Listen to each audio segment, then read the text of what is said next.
ప్రియమైన జేహోజీలో spiritual prayer members అందరికీ నా హృదయపూర్వక వందనాలండి. ఇది మనకి ఏర్పాటు చేయబడిన వాక్య భాగము లోకసువార్త 23వ అధ్యాయము 14 వచనం చదువుదామండి.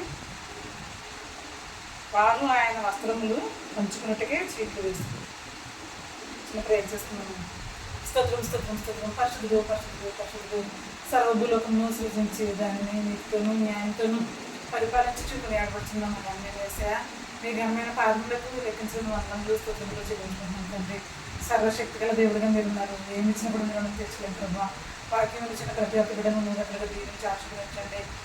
మాకు ఏ వాక్యం అవసరమైన వాక్యం రేపు ప్రసరించి మీరే మహిమ పొందుకుంటారని మా కొత్త సిలువలో ప్రాణం పెట్టి తిరిగి లేచి నేస్తే పరిశుభ్రమన్నాను. మిక్కిలి వినయంతో బ్రతుకున్నాడు గుర్తుంటున్నాం మా పండుతండి. ఆమె ప్రభుత్వం ప్రియమైన సభ్యుల సభ్యులుగా మరొకసారి నాకు తెలియజేస్తుంది. ఇక్కడ యేసుక్రీస్తు ప్రభు వారి యొక్క వస్త్రాన్ని షీట్లు వేసుకోవడానికి పంచుకున్నాను. చూడండి, ఇక్కడ యేసుక్రీస్తు ప్రభు వారు మా కొరకు ఆయన ఈ లోకానికి రావడం జరిగింది. ఆయనకు ప్రశస్తమైన జీవితాన్ని మా కొరకు దారిపోయడం మనం చూస్తున్నాం. ఆయన అనేకమైన సూచనలు మార్గకరలు చేస్తూ మనల్ని ఎంతగానో ఆయన యొక్క రక్షణ సువార్తను ఆయన మనకి వినిపించేసి మనం తండ్రి అని మన నోటితో ఒప్పుకునే విధంగా మనకి మనకున్న ఈ యొక్క పరికమాలను పాపం ఏదైతే ఉందో ఆ పాపానికి దేవునికి మనకి మధ్యలో ఒక అగాధాన్ని మనం కలిగించుకున్నామండి. ఒక అగాధాన్ని మనమే సృష్టించుకున్నాం. ఆ యొక్క అగాధాన్ని తన యొక్క ప్రశస్తమైన రక్తం ద్వారా ఆయన తను రిక్తంగా చేసుకుని భయంకరమైన శిలువమైనటువంటి ఆయన మనల్ని పవిత్రులుగా యథార్థులుగా నీతిమంతులుగా ఆయన చేసిందండి. అంటే ఇక్కడ యెషయా భక్తుడు చెప్తున్నాడు 61:10 నీతిను కైవస్త్రమును ధరింపచేసినాడు. తర్వాత పెండ్లి కుమార్తె ఆభరణములు ధరించుకుని ఏ విధంగా అయితే చాలా స్పెషల్గా తను తయారవుతుందో చూడండి. ఆ పెండ్లి వేడుకకు మనం వెళ్ళినప్పుడు పర్టికులర్గా ఆ యొక్క పెండ్లి కుమార్తె పెండ్లి కుమారుడు కూడా ఎంతో స్పెషల్గా మనం చూస్తామండి. అందరిలో చాలా ప్రత్యేకమైన వారిగా వాళ్ళు ఉంటారు. గట్టి రీతిగానే మనం అక్కడ ఎంతమంది జనాలు వచ్చినా, ఎంత అందంగా ఉన్న వాళ్ళు వచ్చినా, మనకి ఎంత ఆప్తులు వచ్చినా, ఎంత దగ్గరగా బంధువులు వచ్చినా, ఎంత ముఖ్యమైన వారు వచ్చినా, ఎమ్మెల్యేలు వచ్చినా, ఎంపీలు వచ్చినా, ఎప్పుడు వచ్చినా కూడా మన దృష్టి అంతా కూడా ఆ యొక్క పెండ్లి కుమార్తె మీదే కాన్సన్ట్రేషన్ అంతా మనకి ఉంటుందండి. మన దృష్టి అంతా ఎప్పుడు వెళ్ళి మనం పెండ్లి కుమార్తెను చూస్తాము అనేసి అనుకుంటాము. అట్టి రీతిగానే మన ప్రభువుని యేసుక్రీస్తు మనకి నీతి అనే పైపాటిని ఇవ్వడం కోసం ఏమండి మనకి ఆభరణ కారణంగా మనం ఎంత అందంగా ఉంటే ఒక వస్త్రాలు మనకి ఇవ్వడం కోసం పరిశుద్ధమైన వస్త్రాన్ని మనం అలంకరించుకునే విధంగా యేసుప్రభు గారు మనకి నీతి అనే వస్త్రం ఇవ్వడం కోసం ఆయన యొక్క కష్టం ఎంతైతే ఉందో ఒకసారి గమనించండి. ఇక్కడ ఆయన అపహసించి ఆయన పై వస్త్రాలు ఆయన ఉదారంగ వస్త్రం తీసేసి ఆయన బట్టలు ఆయన తొలగించడం ఇదంతా కూడా మనం చూస్తున్నాం. ఏమంటే ఆయన పేదల దగ్గరికి, పిలాతు దగ్గరికి, అండ్ హేరోతు దగ్గరికి, దానయాజకుల దగ్గరికి, పెద్దల దగ్గరికి అవన్నీ ఒక చోట తీర్పెట్టిన తర్వాత ఇంకో చోటకి ఆయన కొనుగోబడుతూ ఉన్నారనమాట. అక్కడ వెళ్ళినప్పుడు వాళ్ళు ప్రజలందరూ కూడా ఆయన ఎంతో భయంకరంగా అపహసించారండి. ఏమంటే హేళన చేశారు. ఆయన ముళ్ళు వేయడం చూస్తాం, ఆయన పెరుగుదులు కొట్టడం చూస్తాం. అయితే నాకు రిమెంట్స్ ఉందిగా చివరికి ఆయన వస్త్రాలు చీట్లు వేసుకున్నారండి. ఆయన వస్త్రాలు చీట్లు వేసుకున్నారు. చూడండి ఎంత భయంకరంగా. అందుకే నాకు రిమెంట్స్ వదిలేదు. ఇదంతా కేవలం మన కొరకేనండి. మనకి రక్షణ వస్త్రం ఇవ్వాలని. ఏమంటే మనం పాప ఊపిలో పడిపోయినప్పుడు తన కృప ద్వారా మనల్ని ఒక సిలువ అనే తాడు ఆయన మనకే అనుగ్రహించి ఆ సిలువ శ్రమలను ఆయన భరించి మన భయంకరమైన పాపంలో కొట్టుకుంటే సందర్భంలో పాప ఊపిలో పడిపోయినప్పుడు ఆయన తన కృప అనే తాడు ద్వారా తన కృప అనే ఆ సిలువ ద్వారా మనల్ని పైకి తీసుకురావడం మనం చూస్తాం. మన ప్రియమైన పరలోకంలో ఆ యేసుక్రీస్తు ప్రభు వారికి ఏదైతే ఘనత ఉందో ఆ ఘనతను తిరిగి మనకి పుడుకునే విధంగా యేసుక్రీస్తు ప్రభు వారు ఇదంతా బిల్డ్ చేశారండి. నా ప్రియమైన అంటే చూడండి, అలనాడు ఆదాము అవ్వ పాపంలో పడిపోయినప్పుడండి. ఆదికాండము 3:21 ఉంది. పాపంలో పడిపోయినప్పుడు వాళ్ళు ఆ నీతి అనే వస్త్రాన్ని వాళ్ళు పోగొట్టుకున్నారండి. నీతి అనే వస్త్రాన్ని పోగొట్టుకున్న తర్వాత వాళ్ళు పాపం పెట్టిన వాళ్ళకి తెలిసిపోయింది. నీవు పురుషుడు, నేను స్త్రీని అన్నట్టుగా వాళ్ళు తెలిసిపోయి చెట్లు చాటుకు వెళ్ళిపోయి దాక్కున్నారండి.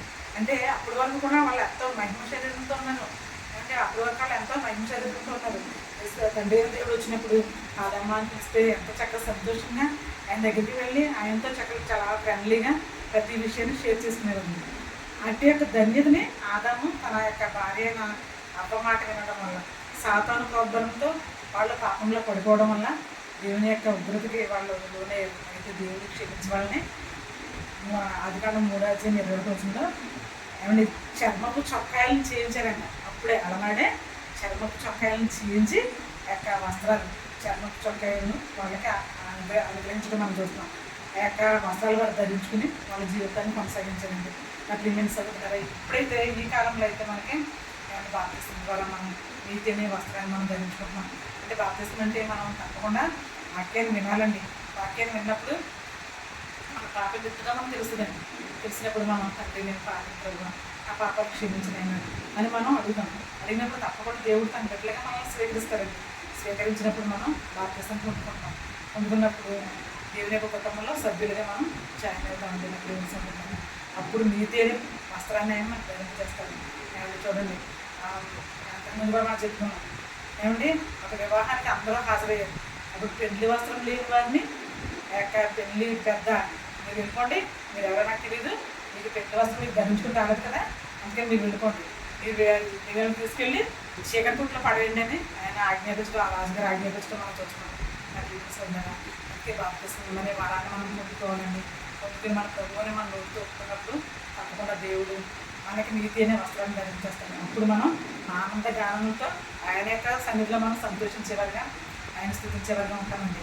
అది ఇక్కడ యెషయా చెప్తున్నాడు, రక్షణ వస్త్రాన్ని ధరించేసినప్పుడు నేను దేవునితో ఆనందగానం చేస్తాను, దేవునితో సంతోషిస్తాను, దేవునికి కృతజ్ఞతలు చెల్లిస్తూ ఆయనతో నేను సంతోషించి ఆనందించేవారిగా నేను ఉంటాను చెప్తున్నారని నాకు తెలుసుకున్నాను. అందుకే మనం ఎప్పుడు కూడా దేవుని యొక్క వాక్యాన్ని వినడానికి సంతోషంతో ఆయన సన్నిధానానికి వచ్చేవారికి మనం ఉండాలండి. ఆయన సన్నిధానానికి వచ్చినప్పుడు తప్పకుండా దేవుడు మనల్ని ప్రభువుని మనం నోటితో ఒప్పుకునే శక్తిని దేవుడు మనకు అనుగ్రహిస్తారు. వాక్యం వినడం వల్ల మనం తప్పకుండా దేవుని యొక్క కృప, దేవుని యొక్క మహిమగా తెలుసుకుంటాము. తెలుసుకున్నప్పుడు మనకున్న ఈ పనిమాలిన వస్త్రాలు, మనకున్న ఈ యొక్క వాకపరమైన వస్త్రాలు ఏదైతే ఉన్నాయో అలాంటివి అది లేకుండా మనం గర్వం అనే వస్త్రం, గర్వం తర్వాత అపాసించడం అనే వస్త్రం, పాపం అనే వస్త్రం, ఎదుటివారిని తిట్టే ఆ యొక్క పనిమాలిన వస్త్రం, ఎదుటివారిని దూషించే పనిమాలిన వస్త్రం, అసూయ, ద్వేషము, కోపము, ఇవన్నీ కూడా మనం ధరించుకున్న పనిమాలిన వస్త్రాలు ఉంటాయి. ఆ వస్త్రాలన్నీ ఆ పనిమాలినాన్ని తీసుకొస్తేనే నీతి అనే వస్త్రాన్ని మనం ధరించేస్తాం. ఎందుకంటే ఆయన యొక్క రక్షణ సువార్తను మనం విని వాక్యానుసారమైన జీవన ప్రోగ్రామ్స్ మనం అందినప్పుడు తప్పకుండా దేవుడు మనల్ని కనికరించేవారికి ఉంటారండి. ఆయన ప్రభుత్వం చూపించేవారికి ఉంటారు. మన గురించి అయినా తన యొక్క వస్త్రాలు చీట్లు వేసుకునే విధంగా ఆయన భయంకరమైన శోభకు వేరేట కదా. ఆయన అపసించారు, ఆయన్ని వేధించారండి, ఆయన నిలువెల్లా గాయాలు పొందుకున్నాడు ఆయన మన కోసం కదా. చివరికి ఆయన యొక్క వస్త్రాన్ని చీట్లు వేసుకున్నారండి. అందుకే మనం అదంతా కూడా మనం మన యొక్క హృదయంలో ఆ యొక్క రక్షణ కార్యాన్ని మనం భద్రపరుచుకుని వాక్యానుసారమైన జీవితాన్ని మనం దేవుడిని అర్పించి మనం పర్లోక రాజ్య భాగ్యాన్ని మనం కొనుక్కునేవారుగా మనం ఉండాలండి. నీతి అనే వస్త్రాన్ని మనం ధరించుకునే వల్ల పరిశుద్ధాత్మ దేవుడు మనల్ని గురించి ఆశీర్వదించాలండి. అక్కడ కలిసి తప్పకుండా మనం అందరం కూడా దేవుని యొక్క సంఘానికి వేగిపడి వచ్చేవారికి ఉండాలండి. ఆయన వాక్యం చక్కగా వినేవారిగా ఉండాలి. వాక్యాన్ని విన్నప్పుడు ఆ ప్రకాశ సంపూర్ణంగా దేవుడే మనలో ప్రవేశించి పరిశుద్ధాత్మ దేవుడు ప్రభు అని మనం నోటి ఒప్పుకునే విధంగా, మన పాపం ఎట్టుగా తెలుసుకునే విధంగా, మన పాపాలు ఒప్పుకొని విడిచిపెట్టే విధంగా దేవుడు మనకు చూపిస్తారండి. అటు కృప మనం అందరూ కలగాలంటే దేవుని యొక్క వాక్యాన్ని మనం మొదటగా వినేవారిగా మనం ఉండాలంటే సొంతగా. అందుకే ప్రతి ఒక్కరు కూడా దేవుని యొక్క వాక్యాన్ని మనం విని వాక్యానుసారం జీవితాన్ని ఇవ్వమని దేవుడు మనం అడుగుతాం.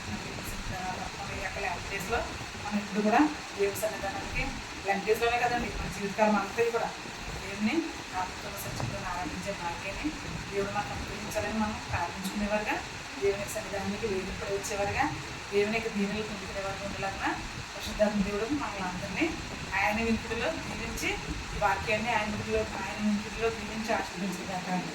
ఆమేన్.